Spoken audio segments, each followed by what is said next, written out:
салом бинандагони хабартиҷӣ, лайк монданро фаромӯш накунед ва ба канали мо обуна шавед.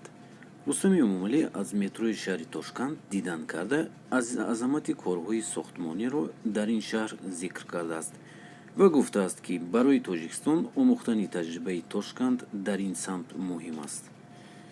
раиси шаҳри Душанбе Рустами Эмомалӣ ва ҳайате, ки ӯ дар ин сафар роҳбарии он аст, ҳамроҳии ҳокими шаҳри Тошканд Ҷаҳонгир Ортеғбоев бо ҷараёни бунёдкорӣ ва дигаргуниҳои шаҳри Тошканд шинос шуданд.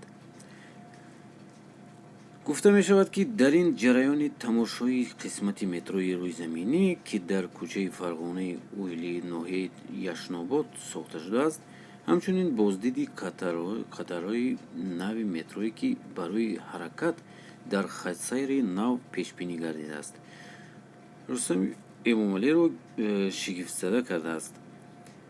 ӯ азамати корҳоеро, ки дар Ӯзбекистон дар соҳаи сохтмон гузаронида шуда истодаанд, зикр карда иброз доштааст, ки барои Тоҷикистон омӯхтани таҷрибаи Тошканд дар ин самт муҳим аст. дар баробари ин ҳайати тоҷикон аз маркази омӯзиши ба кор даъват менамоем вазорати шуғл ва муносибатҳои меҳнатӣ дар ноҳияи Яшнобод дидан карданд.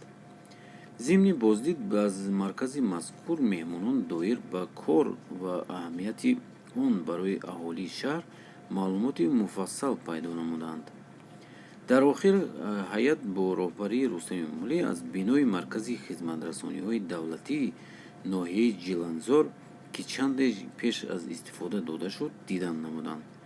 манба афзуд, ки филояти ин марказ аз шароити муосири он ба меҳмонон аз Душанбе таассуроти амиқ бахшид. ин буд видеои имрӯзаи мо. дӯстони азиз, шумо чӣ фикр доред дар бораи ин? ҳатман дар комментария нависед.